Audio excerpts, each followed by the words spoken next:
आप सभी का हमारे यूट्यूब चैनल में। आज हम शुरू करने जा रहे हैं बेसिक मैथमेटिक्स का न्यू वीडियो लेक्चर, जिसमें हम पढ़ेंगे डिविजिबिलिटी रूल। डिविजिबिलिटी रूल को पढ़ने से पहले हम बेसिक डिस्कशन करेंगे कुछ नंबर के बारे में।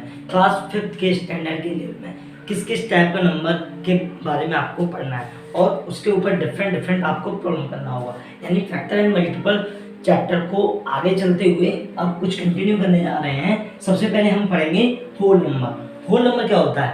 जो नंबर यानी पूर्ण संख्या, हिंदी में बोले तो इसको पूर्ण संख्या, जो संख्या 0 से शुरू होती है उसको हम कहते हैं होल नंबर यानी पूर्ण संख्या। और जो संख्या 1 से शुरू होती है उसको हम कहते हैं नेचुरल नंबर यानी प्राकृतिक संख्या। अब होल नंबर में दो होते हैं, एक पॉजिटिव और एक नेगेटिव। यानी 1 ये भी होल है, -1 ये भी होल है। तो ये पॉजिटिव होल नंबर और ये नेगेटिव होल नंबर। बात करूँ ये होल नंबर नहीं, ये फ्रैक्शन वैल्यू, ठीक है। इसी तरीके से अगर -1/2 ये नेगेटिव फ्रैक्शन है तो क्या ये होल नंबर? नहीं, होल नंबर ये भी है, होल नंबर ये भी है। और ये क्या है? ये नेगेटिव होल नंबर, ये positive whole number. Natural number प्राकृतिक संख्या जो 1 से शुरू होती है कंटिन्यू इनफिनिट तक जाती है। अब बात करते हैं इवन नंबर, हिंदी में बोलो तो सम संख्या। सम संख्या किस संख्या को कहते हैं? जो संख्या 2 से पूर्ण तक डिवाइड हो जाए, यानी 2 से कंप्लीटली डिवाइड चला जाए उस संख्या में, उस संख्या को कहते हैं इवन नंबर यानी सम संख्या, ठीक है। 2 से डिवाइड करने पर रिमाइंडर 0 आ जाए, 2 से डिवाइड करने पर अगर रिमाइंडर 0 आ जाए उसको हम कहते हैं इवन नंबर यानी सम संख्या। अगर 2 से डिवाइड देने पर रिमाइंडर 0 नहीं होता है उस संख्या को कहते हैं हम ऑड नंबर यानी विषम संख्या। बात की जाए इवन और ऑड में सिंपल डिफरेंस, इवन नंबर वो नंबर होता है 2 से डिवाइड करने पर रिमाइंडर 0, ऑड नंबर वो नंबर होता है 2 से डिवाइड करने पर remainder is equal to not 0। अब बात करते हैं प्राइम नंबर यानी अभाज्य संख्या कौन सी होती है? अभाज्य संख्या हम उस संख्या को कहते हैं जो संख्या या तो अपने आप से डिवाइड होगी या फिर 1 से, उसको कहते हैं हम प्राइम नंबर। फॉर एग्जांपल 2, जैसे 2 में आप किसी का भाग दे सकते हो नहीं, इसीलिए किसका दे सकते हो? केवल 1 से 2 टाइम कटेगा, रिमाइंडर 0। यानी इसमें डिवाइड देने पर इसमें किसी भी डिजिट का डिवाइड कंप्लीटली न जाए उसको हम कहते हैं प्राइम नंबर। केवल या तो खुद से डिवाइड होगा इसमें या फिर 1 से, ठीक है, उसको कहते हैं हम अभाज्य संख्या। अब बात करते हैं twin prime number. Twin prime, इसमें ट्विन का मतलब होता है 2। पहले आप लगातार लिख लो प्राइम नंबर जहां से बिल्कुल स्मॉलेस्ट प्राइम नंबर हो कोई भी डिजिट, ठीक है। तो 2 3 5 में इस सीक्वेंस में आपने नंबर लिख लिया। अब मैं आपसे कहूंगा 3 सेट बताओ मुझको जो ट्विन प्राइम नंबर है। ट्विन का मतलब 2, 1 2 3 5 7 11। ये आपका एग्जांपल यानी आंसर ट्विन प्राइम नंबर क्या होते हैं, ठीक है। अब बात करते हैं को प्राइम नंबर। को प्राइम नंबर क्या होता है? को प्राइम नंबर को समझने से पहले आपको फैक्टर समझना पड़ेगा। जैसा कि हमने प्रीवियस वीडियो में डिस्कस किया था फैक्टर क्या होता है। इसमें जैसे मैंने बताया था 1 is the factor of every number. जो 1 होता है किसी का देख लो आप, फैक्टर का मतलब क्या होता है? आप किसी भी संख्या को डिवाइड देंगे, अगर 1 से किसी भी संख्या को डिवाइड देंगे रिमाइंडर 0 आएगा, तो 1 is the factor of every number इस केस में। तो को प्राइम नंबर कौन से होते हैं? वे दो नंबर जिनका कोई कॉमन फैक्टर नहीं होता अदर देन 1। 1 सबका कॉमन फैक्टर होता है, लेकिन 1 को छोड़ के अगर दो नंबर का, दो डिजिट का कोई भी कॉमन फैक्टर नहीं है तो उस नंबर को या उस डिजिट को, उस दो डिजिट को हम बोलते हैं को प्राइम नंबर, ठीक है। अब बात करते हैं हम कंपोजिट नंबर की। कंपोजिट नंबर क्या होता है? चलिए एक एग्जांपल की सहायता से समझते हैं को प्राइम नंबर को और क्लियर करते हुए को प्राइम नंबर क्या होता है। जैसे मैंने लिए दो नंबर 5 और 8। अब मुझे ये चेक करना है ये दोनों को प्राइम है या नहीं। को प्राइम के लिए सबसे पहले आपको फैक्टर पता है, ठीक है। आप इसके फैक्टर करो, एक 5 होगा और एक 1 होगा। आप जानते हो 1 is the factor of every number. Same way में 8 का भी फैक्टर क्या होगा? 8 1 2 होगा, एक 4 होगा, ठीक है। फैक्टर मतलब डिवाइड देने पर ये 4 डिजिट जो हैं इसके फैक्टर है। मतलब अगर इन डिजिट से इसमें डिवाइड दोगे तो आपका रिमाइंडर 0 आएगा, ठीक है। अब बात करते हैं तो 5 और 8 ये तुम्हारे को प्राइम, क्योंकि इसमें केवल 1 is the common factor of 2 digit. दो नंबर के बीच में केवल 1 ही है कॉमन फैक्टर, इनके अलावा कोई कॉमन फैक्टर नहीं है, इसीलिए हम इसको को प्राइम नंबर सेट कहते हैं। को प्राइम नंबर का सेट क्या है? 5 और 8। इसी तरह से आप बहुत सारे एग्जांपल निकाल सकते हो। सपोज इस 7 और 5 2 3, ये आपके क्या है को प्राइम नंबर के एग्जाम्पल। अब जैसे अगर दो प्राइम नंबर ले लो, कोई भी दो प्राइम नंबर ले लो, क्या वो को प्राइम होंगे? यस, क्योंकि दो प्राइम नंबर एग्जाम्पल एक ले लो आप 7 11, ये भी प्राइम है, ये भी प्राइम नंबर है। अब क्या ये को प्राइम हो सकते हैं? यहाँ जी हाँ, दो प्राइम नंबर हमेशा को प्राइम होंगे क्योंकि उनके बीच का कोई भी कॉमन फैक्टर नहीं हुआ, उनके बीच का केवल एक ही कॉमन फैक्टर हुआ जिसको हम कहते हैं 1, जो कि हर डिजिट का होता है। अब बात करते हैं कंपोजिट नंबर क्या होता है। कंपोजिट नंबर के लिए भी आपको फैक्टर वाली वीडियो देखनी पड़ेगी, जो कि हमने इससे पहले वीडियो लेक्चर में बताया फैक्टर के बारे में, मल्टीपल के बारे में। तो कंपोजिट नंबर उस नंबर को कहते हैं, जैसे मैं कहूँ 8, क्या ये एक कंपोजिट नंबर है? इसको चेक करने के लिए आपको ये पता करना पड़ेगा कि जिस संख्या के दो या दो से ज्यादा, दो से ज्यादा फैक्टर होते हैं उसको हम कहते हैं कंपोजिट नंबर। जैसे 4 है, 4 का फैक्टर क्या होगा? 1 2 और 4, तो इसके 3 फैक्टर, इसका मतलब ये क्या है? Composite number. ठीक है, अब बात करते हैं आंसर का टॉपिक, अगले पे चलते हैं दोस्तों, जिसका नाम है डिविजिबिलिटी। चलिए समझते हैं किसी भी नंबर को आपको किस तरीके से पहचानना होगा सिंपली वे में, कि ये नंबर, ये जो मान लो छोटी डिजिट है, आपको पता चल जाएगा कि ये किससे डिवाइड होगा। लेकिन मान लो अगर यहाँ से लेके यहाँ तक लिखिए, जैसे ये डिजिट लिखिए, तो आपको किस तरीके से पता चलेगा कि ये डिजिट यानी ये जो नंबर है किस डिजिट से डिवाइड होगा। उसी के लिए हमने एक बनाया है डिविजिबिलिटी रूल, उसको बताते हैं। तो सबसे पहले हम पढ़ते हैं 2 का, यानी हिंदी में बोलो तो विभाज्यता के नियम। 2 का डिविजिबिलिटी क्या है?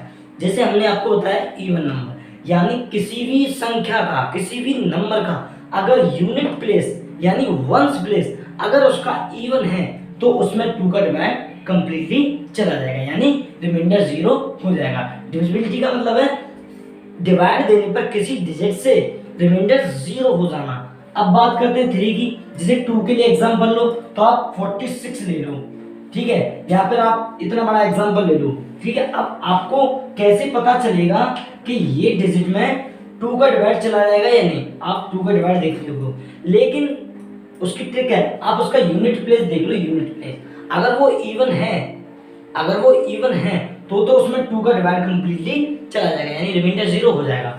अब जैसे 46 है, इसका यूनिट प्लेस क्या है? इवन, तो 46 में आप 2 का डिवाइड दो, रिमाइंडर 0, यानी 46 में जा रहा है क्योंकि इसका यूनिट प्लेस क्या है? इवन। ऐसे आप किसी भी बड़ी संख्या का चेक करके देख सकते हैं, ठीक है। अब बात करते हैं 3 का। 3 का क्या है डिविजिबिलिटी रूल? 3 का डिविजिबिलिटी रूल ये है, जैसे कोई भी संख्या दे रखी है, आप सपोज दैट ये दे रखा है, अब आपको किस तरीके से पता चलेगा कि इसमें किसका डिवाइड जाएगा? अब हमें पता है इसमें 2 का तो जाएगा नहीं क्योंकि इसका यूनिट प्लेस इवन नंबर नहीं है, लेकिन 3 का कैसे पहचानेंगे? सारी डिजिट को ऐड कर देंगे, जैसे ये 4 + 6 + 1 कितना हो गया? 11। अब इसमें 3 का डिवाइड देंगे, अगर चला जाता है तो इस पूरी डिजिट में 3 का डिवाइड जाएगा। जैसे ये ले लो, ठीक है, 54। अब इसमें किस का? 2 का तो जाएगा। अब हमें कैसे पता है इसमें 3 का जाएगा नहीं? पहले इसका सम करेंगे, 8 + 4 कितना हो गया? 9।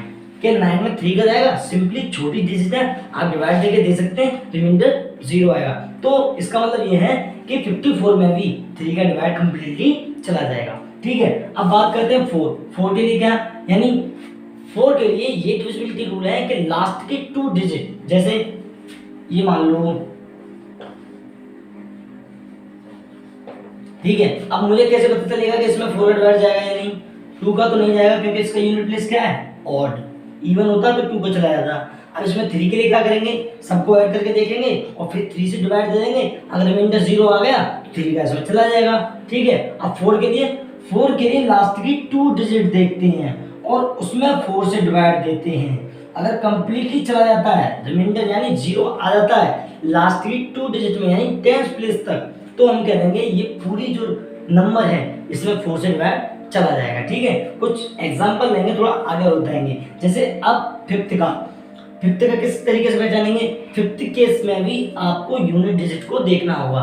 अगर 5th में, जैसे मैं कहूँ आपसे ये है, अब आप इसमें डिवाइड देके देखोगे कि इसमें 5 का जाएगा या नहीं, तो आपको कुछ नहीं देखना, आपको केवल यूनिट डिजिट देखना है किसमें, 5 के केस में। अगर ये 0 है यूनिट डिजिट या फिर 5 है तो हम कह सकते हैं कि वो पूरा नंबर 5 से डिवाइड हो जाएगा।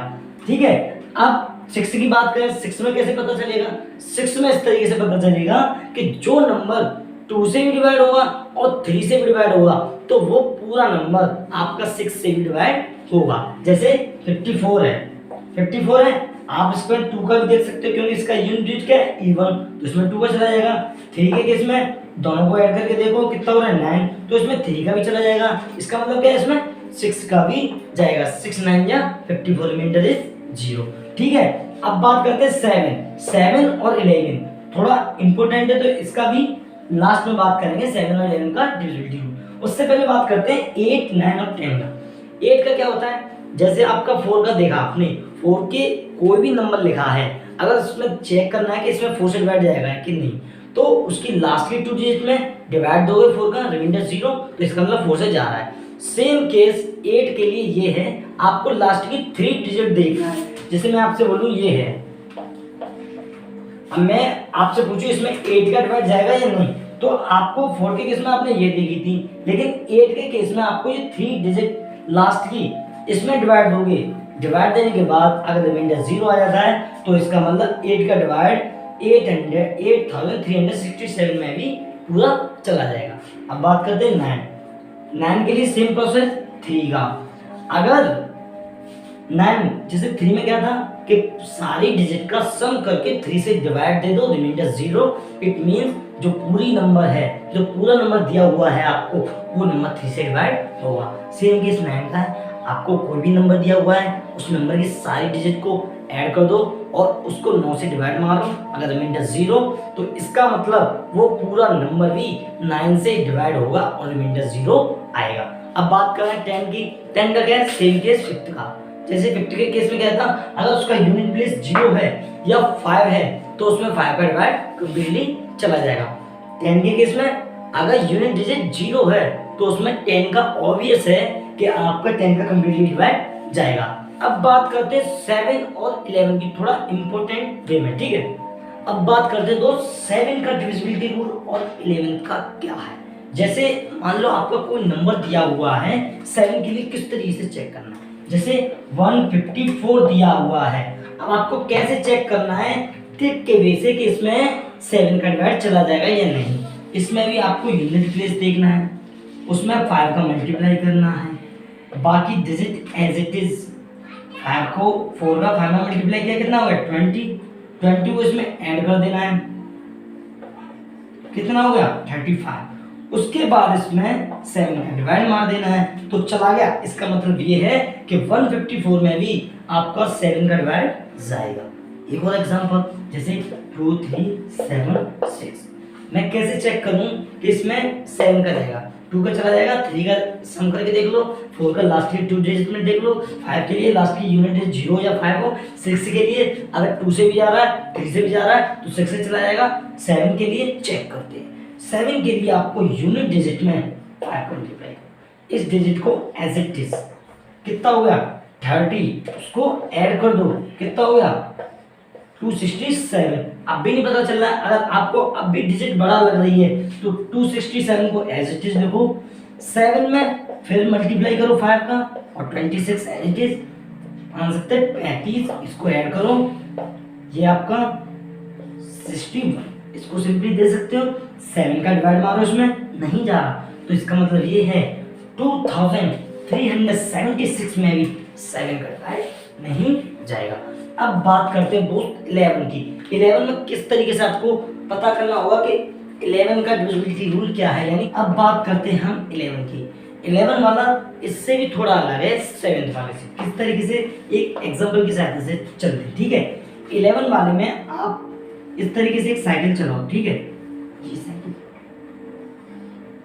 ठीक, एक डिजिट की छोड़ के इसको इस तरीके से छोड़ के इस तरीके से छोड़, इस वाली साइकिल को ऐड करो, जैसे 5 + 3 + 5 + 2, ठीक है। अब जो बचे हैं उनको ऐड कर दो, 4 + 6 + 4 + 1, ठीक है, इनको ऐड करो कितना हो गया,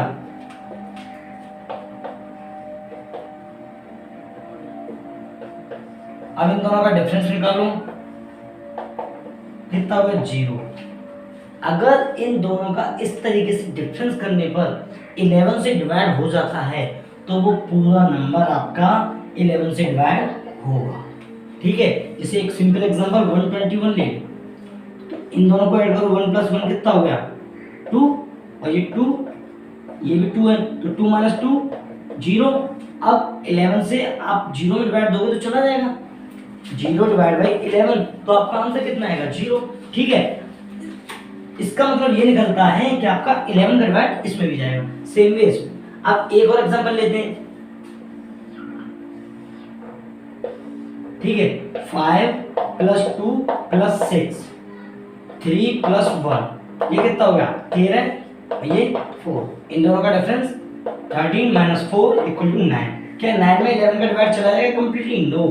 तो इसका मतलब ये है इस डिजिट में 11 का डिवाइड नहीं, सॉरी इस नंबर में 11 का डिवाइड नहीं जाएगा, बिकॉज ट्रिक आपको पता है। ठीक है, 7 का और 11 का इसी तरीके से। ठीक, तो दोस्तों आज के वीडियो लेक्चर में बस इतना ही। अगर आपको आज के लेक्चर से रिलेटेड अगर आपको कोई भी दिक्कत है या किसी भी कॉन्सेप्ट को समझने में आपको प्रॉब्लम हुई हो तो आप हमको मेल करके बताएं और कमेंट सेक्शन बॉक्स में बताएं, और इस टॉपिक से रिलेटेड हम अगली वीडियो में कुछ क्वेश्चन के ऊपर बात करेंगे और एक नए टॉपिक के ऊपर और बात करेंगे। फिर उसके बाद हम फैक्टर एंड मल्टीपल को क्लोज करेंगे, फिर न्यू चैप्टर स्टार्ट करेंगे उसके बाद। तो दोस्त thanks for watching this video. अगर आपको वीडियो पसंद आया हो तो लाइक करें, शेयर करें, सब्सक्राइब करें। जय हिंद, जय भारत।